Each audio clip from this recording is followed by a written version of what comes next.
Салам достор, байланышта Санжо Бей каналы. Буга чейин түрк туугандар тарткан коркунучтуу Сиджин тасмасынын биринчи бөлүгүн көргөнбүз. Бүгүн ошого улай тасманын экинчи бөлүгүнүн таржымалын көрөлү.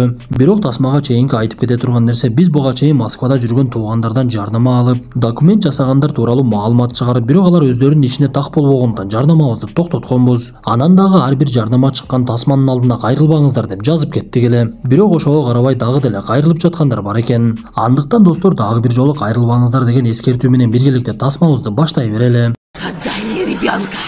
Это мой ребенок.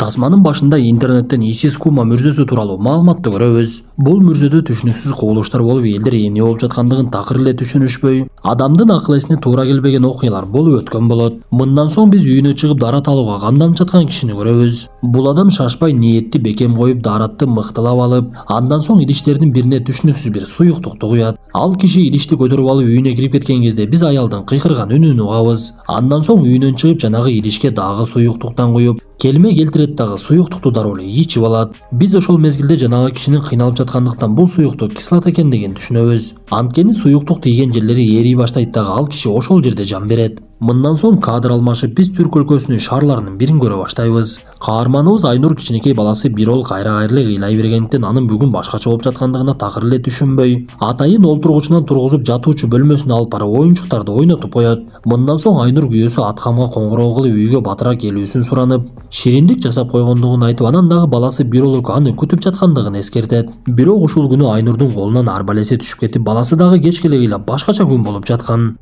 Бирол. Бир мезгилде эле баласы олтурган үйдөгү шкаф кыймылдап Биролдун үстүнө түшүп калат. Биз ар башкабыз, бирок бизди бириктирип турган үй бүлөбүз. Үй бүлө бул жүрөктөрдү бириктирип турган эң ишенимдүү түйүн. О мобилдик операторунун үй бүлө премиум тарифи.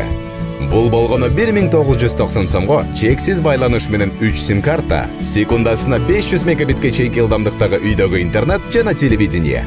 Бүтүндөй үй бүлөңүздүн мобилдик байланышы менен үйдөгү интернетти бир айда бир эле жолу төлөңүз. Үй бүлө ар дайым биринчи орунда.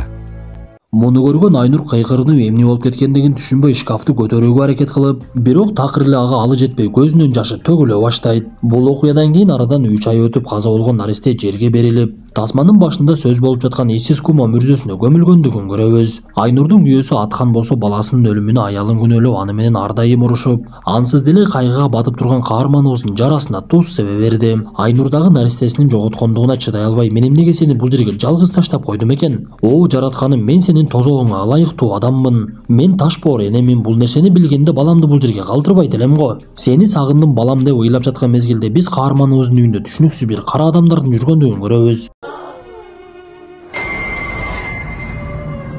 Бул убакта Аткан мейманканалардын биринде иштечү. Ал өз жумушуна жакшы деле көңүл бура албай, ар дайым баласынын видеолорун көрүп, кайгысына чыдай албай ыйлоо менен гана күн өткөрүп калат. Ошентип кечкирген мезгилде эле үйдүн эшиги тыкылдап Айнур күйөөсүнүн келгендигин көрөт. Бирок ал эмнегедир такыр эле башкача болуп, аялына күлүп жайнап мамиле кылып, мен бир тууган агамды көрдүм, ал сага салам айтты. Балабыз Бирол каякта жүрөт деп эле Айнур ага суроо сала берет. Ошол мезгилде эшиги дагы бир жолу тыкылдай баштайт. Көрсө күйөөсү Аткан эми келиптир. Буга чейинки келген адам анын көзүнө көрүнгөн болот. Каарманыбыз бул окуяны дароо эле курбу кыздардын бири Хижранга айтып берди. Анда Хижран аябай таң калып, Айнурга кандай жардам беришин билбей, мен бир Абдулла деген кишини билемин, ошого барбайсыңбы десе, Айнурдун жини келип, мен өзүм кайгыга батып жүрсөм каяктагы бир көз ачыктарды айта бересиң да деп эле кетип калат. Ошол күндөн кийин каарманыбыздын жашоосу туңгуюкка түштү окшойт. Анткени көчөлөрдүн биринде баласынын үстүнө жыгылган шкаф көрүнүү, анын артынан түрүсү кыйык аял чыгып, кара кийимчен аялдарды көргөндө каарманыбыздын жүрөгү токтоп калайын дейт. Ал аз келгенсип күйөөсү бул убакта Айнурга такыр эле сүйлөбөй калган болчу.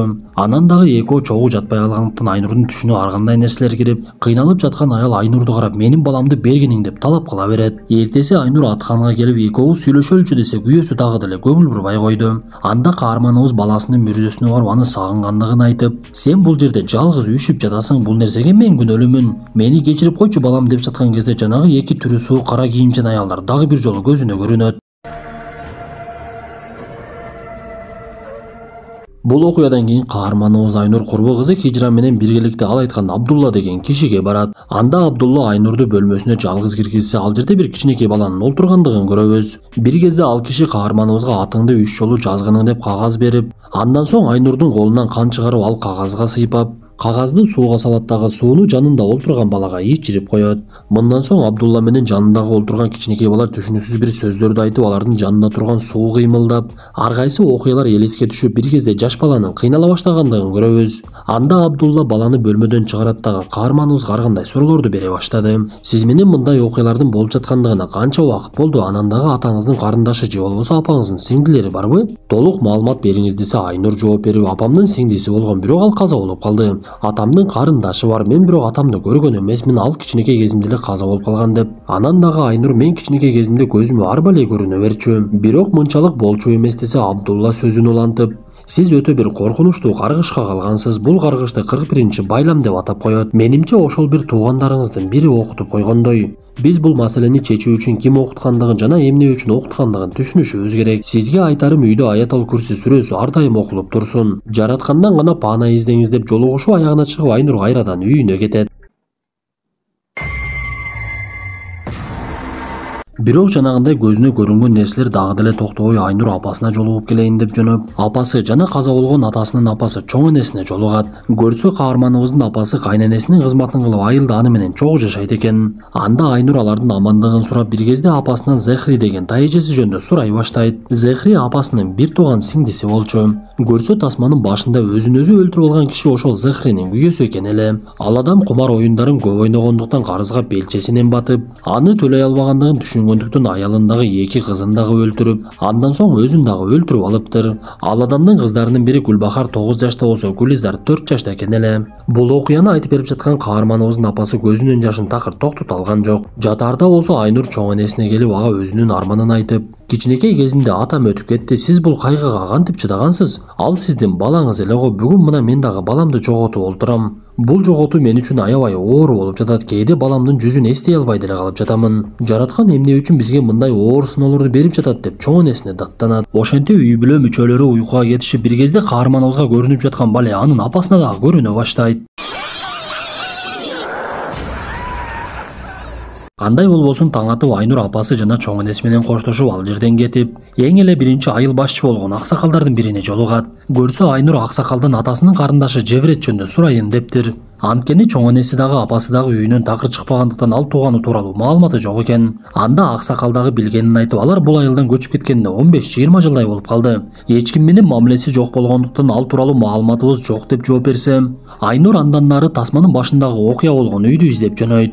Анткени Абдулла каарманыбызга түшкөн каргыш өзүнүн эле туугандарынан деп айтылгандан кийин Айнур кандай болбосун бир маалыматты табуунун аракетинде болчу. Анда Айнур керектүү үйдү издеп жөнөсө, ал жердеги жергиликтүү кыздардын бири каарманыбызга эскертип, сиз ал үйгө барбай эле койгонуңуз жакшы, ал жакта жин шайтандар жашайт. Угушум боюнча үй бүлөсүн жана өзүн өзү өлтүргөн кишини жин шайтандар түрткүлөгөн. Ал жак коркунучтуу десе, Айнур болбой эле мага ошол үйдүн дарегин бериңизчи. Мен барышым керек болуп жатат деп үй мечиттин жанында жайгашкандыгын билип ошол жака жөнөйт. Бул убакта Айнурдун күйөөсү Аткан адаттагыдай эле жумушунда олтурган. Бир кезде кесиптешинин аялы баласын көтөрүп келип, баламды сизге калтырып турайынчы.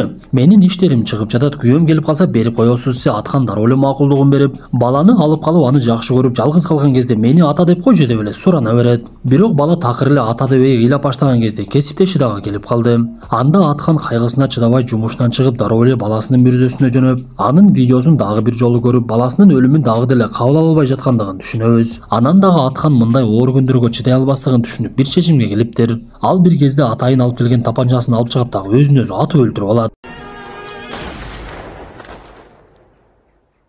Бул убакта Айнур окуя болгон үйдү таап, анын короосуна кирсе, бул үйдө көптөн бери адам жашабагандыктан кебетеси келишип аябай эле коркунучтуу үйгө айланып калыптыр. Буга чейинки кыз айткандай, ал жерде чындап эле жин шайтандар жашабай тур, ар кандай куурчактардын илинип тургандыгын көрөт. Бирок Айнур арткага жол жок экендигин түшүнүп, коркконуна карабай эле жанагы үйгө кирип барып, эшигинен кирген мезгилде эле түшүнүксүз бир кубулуштар башталат. Анда эшик өзүнүн өзү жабылып калып, анан дагы ичиндеги буюмдар кыймылдай баштап, бир мезгилде бөлмөлөрдүн биринен наристенин үнү чыгып, апа деп Айнурду чакыра берет. Анда Айнур ал жака кирип деле, бирок эч кимди таба алган жок. Ошол мезгилде каарманыбыздын артында өлгөн үй бүлөнүн 2 кызынын элеси тургандыгын көрөбүз. Анда дагы деле апа деген үндөр чыгып, Айнур төшөк тартса, анын астында куурчак жатыптыр. Бир мезгилде ал жерде коркунучтуу бир адам пайда болуп, каарманыбыз ошондо гана жүрөгү түшкөн бойдон жанагы куурчакты алып үйдөн чыгып кетет. Айнур мындан соң күйөөсүнө коңгуроо кылса, ал такыр коңгуроону албагандыктан айылда калууну чечип, Кайрадан эле апасынын жанына барып ал жерде калып кетүүнү суранып, кечинде уйкуга кетип, бирок түнкү уйкусу деле жакшы болбой коет. Анткени түшүнө ар кандай окуялар кирип, буга чейин барып келген үйдү дагы көрүп, бир мезгилде чочуп ойгонсо бул убакта апасы багымдатка туруптур. Ал кызына сен болгону жаман түш көрдүң окшойт деп кайрадан уктай берүүсүн суранып, жайнамаз таспирлерин ырастап кайненесин намазга ойгото баштайт. Ошол мезгилде эле бөлмөдөгү шкафтын ичинен аялдын үнү чыгып, мен эркек балалуу болушум керек эле го, менин балам кайда? Мага жардам бергилечи деген сөздөр кайталана берет. Верни моего сына! Бир мезгилде кыйкырган үндөрдү угуп Айнур ал жака кирип барса, апасы эчтеке болгон жок деп кутулуп кетет. Сыягы каарманыбыздын апасы бул жерде бир нерсени айтпай жатат окшойт. Анда Айнур эртеси мен атканга коңгуроо кылсам такыр эле албай жатат, шаарга барайынчы. Андан кабатыр алып жатам деп чоң энеси менен коштошуп ал жерден кетип, күйөөсүнүн жумушуна барса тескерисинче жумуштагылар аткандын жумушка келбей жаткандыгын Айнурдан сурашат. Анда каарманыбыз буга чейин үйдөн алып чыккан куурчакты Абдуллага алып барып көрсөтсө, ал куурчактын тигилген жерин ачып, ичинен ар кандай сөздөр жазылган чүпүрөктү алып чыгат. Анда Абдулла сөз баштап, мен буга чейин айткандай чындап эле бул 41 түйүм деген каргыш экен. Бул каргыштардын эң коркунучтуусу, сыягы бул каргыш сенин апаңа багытталган. Бирок бул каргыш энеден балага өтөт. Демек бул каргышты апаңа анын сиңдиси жасаткандай. Апаңды бул жака сөзсүз алып келгениң мен ага түшүндүрөйүн десе, каарманыбыз дароо жөнөйт. Бул убакта Айнурдун апасы Нежми кайнесине суу алып келип анын жанында олтурган эле. Бир мезгилде анын оозу кыйшайып, түзү бозоруп эле ошол жерде жан берет. Бул окуяга күбө болгон кайнеси жүрөгү түшүп эле сыртка чыгып таспа тартып олтуруп калат. Бул убакта апасын чакырганы каарманыбыз Айнур дагы келип калган болчу. Анда Айнур эчтекени түшүнбөй туруп калса, буга чейин такыр сүйлөбөгөн чоң энеси сүйлөй баштайт. Апаң Нежми Зейнеп бир тууган сиңдиси болгондугуна карабай жакшы көрчү эмес. Ал күйөөсү жана эки кызы менен бактылуу жашагандыгына ичи күйө берчү. Бирок Зейнептин күйөөсү эркек балалуу болууну каалагандыктан бул тууралуу Нежми билип, силерге менин кайнем жардам берет деп мени аларга жардам берүүгө көндүрөт. Биз ушул жерде Айнурга окуяны айтып берип жаткан чоң энеси бир кезде көз ачыктык менен алектенгендигин түшүнөбүз. Көрсө Нежми кайнесин көндүрүп сиңдимин үй бүлөсүнө сыйкыр жасап бериңиз деп айтып, сиңдисине болсо тескерисинче силерге балалуу болууга жардам берет деп күйөөсү менен чакырып, алар эчтекени түшүнбөгөндүктөн алардын үй бүлөсү бузулсун деген каргыш жасап берген болот. Көрсө жанагы куурчактын ичиндеги чүпүрөктү так эле Айнурдун чоң энеси жасаптыр. Бул каргыштан кийин Зейнептин күйөөсүнө жин кирип, ал өзүнүн кыздарын өз колу менен мууздап, андан соң аялын өлтүрөйүн деп барса, Зейнеп бул учурда намаз окуп жаткан болот. Анда күйөөсү сыртка чыгат дагы өзүнүн үстүнө күйүү чумайды куюп туруп эле өрттөп жиберди. Бул учурда Зейнептин боюнда бар болчу. Зейнеп жалгыз калгандыктан аны эжеси Нежми кайнеси менен үйүнө кабыл алышып, мөөнөтү келип Зейнеп аман эсен төрүп дагы бир жолу кыз дуу болот. Эң кызыгы бул төрөлгөн кыз каарманыбыз Айнур экен. Эң кызыгы наристелүү болбой жүргөн Нежми ал кызды багып алууну каалап сиңдисин ошол жерде тумчуктуруп өлтүрүп салат. Биз ушул жерде эмне үчүн Зейнепке тийген каргыш Айнурга өткөндүгүн түшүнөбүз. Көрсө анын апасы Нежми эмес эле Зейнеп экен. Муну угуп жаткан Айнур катуу жини келип, мен эмне ушул убакка чейин адам өлтүргүчтөр менен жашадымбы? Үй бүлөмдү өлтүргөн адамдардын бирисин апа десем, экинчисин чоң эне депмин да. Деги эмне деген адамдарсыңар деп Нежминин дагы өлүп жаткандыгын көрүп ал жактан качат. Мындан соң каарманыбыз үйүнө барса, үйүндө күйөөсү, апасы Зейнеп, кыздары жана атасы менен жана баласы бир олдагы олтуруптур. Тасманын аягында берилген маалымат боюнча Айнур Абдуллага мен ал адамдар менен үйүмдө 2 ай жашадым деп айтып бериптир. 2 айдан кийин гана байланган каргыш чечилип, Айнур башкага турмушка чыгып, азыркы жашаган жеринен көчүп кетип бактылуу жашап калган болот. Анан дагы көз ачыктарга ишенүү жана алар менен мамиле кылуу Алланын алдында өтө чоң күнөө экендиги эскертилет. Биз мындан соң Тасманын башындагы өзүн өзү өлтүргөн адам ким экендигин түшүнөбүз. Ал адам көрсө Нежминин күйөөсү экен. Ал апасынын көз ачыктык менен алектенгенине чыдай албай анын бетине кислота чачып жиберип, андан соң өзүн өзү өлтүрүп алыптыр. Ошол окуядан кийин гана ал аял көз ачыктыгын таштап Аллага тобо кылып, намазына бекем болуп ар дайым Алладан кечирим сурап жүрчү экен. Достор, ушуну менен бүгүнкү тасмабыз дагы аягына чыкты. Тасма жакса мыкты белгисин басып, оюңуздарды сөзсүз калтыра кетиңиздер. Анда эмесе кийинки тасмадан жолугушканча ден соолукту жакшы карап, намазыбызга бекем болуп ар дайым Аллага тобо кылалы.